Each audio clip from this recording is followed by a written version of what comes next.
రెడ్డి గారు ముఖ్యమంత్రి అయిన తర్వాత హైదరాబాద్ ఇండియాలోనే ఒక రియల్ ఎస్టేట్ డెస్టినేషన్గా మారింది.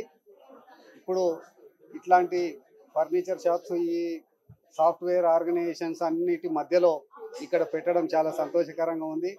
చాలా రీజనబుల్ ప్రైస్తో ప్రతి ఒక్కరికి అందుబాటులో ఉండేటట్టు రేట్స్ కూడా వీళ్ళు చెప్తున్నారు. కాబట్టి అందరికీ అందుబాటులో ఉండే విధంగా ఫర్నిచర్ కూడా చాలా బాగుంది. చాలా క్వాలిటీతో మ్యానుఫ్యాక్చరింగ్ కూడా యూనిట్ ఉందని చెప్తున్నారు.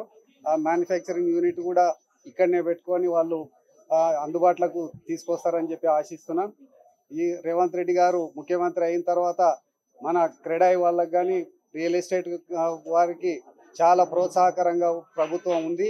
ప్రభుత్వం ప్రోత్సాహకరంగా తీసుకుపోతుందని ఆశిస్తున్నాను. యాక్చువల్లీ రేవంత్ రెడ్డి గారు సీఎం అయ్యాక మాకు ఇంకా రియల్ ఎస్టేట్ బాగా పెరుగుతుందనే కాన్ఫిడెన్స్ తోని మేము ముందుకు వచ్చాము యాక్చువల్గా. సో మేము కంప్లీట్గా ఇంపోర్టెడ్ ఫర్నిచర్ డీల్ చేస్తాము. బయట నుంచి తీసుకొచ్చి ఇక్కడ మనం మ్యానుఫ్యాక్చరింగ్ కూడా చేస్తాము. డిఫరెంట్ కంట్రీ నుంచి లైక్ ఇటలీ, టర్కీ, చైనా నుంచి తీసుకొచ్చి ఇక్కడ we want to do. So యాక్చువల్గా మాకేంటంటే రియల్ ఎస్టేట్ ఇప్పుడు చాలా బూమ్ అవుతుంది.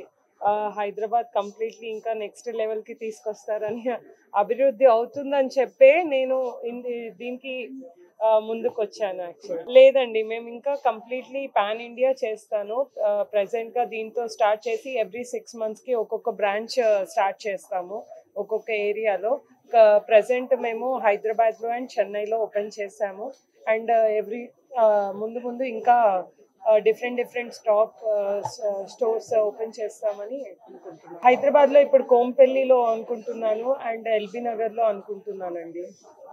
ఇమీడియట్గా తీసుకురాలేరు. సో అందుకనే మేము వాళ్ళ కోసం నార్మల్ ప్రైస్కి ప్రతి ఒక్కరు వెళ్ళి కొనుక్కోలేరు కదా, అందుకనే మేము రీజనబుల్ ప్రైజెస్కి అక్కడ నుంచి తీసుకొచ్చి వీళ్ళకి అందుబాటులో ఉంచుదామని మేము అనుకుంటున్నాం అన్నమాట.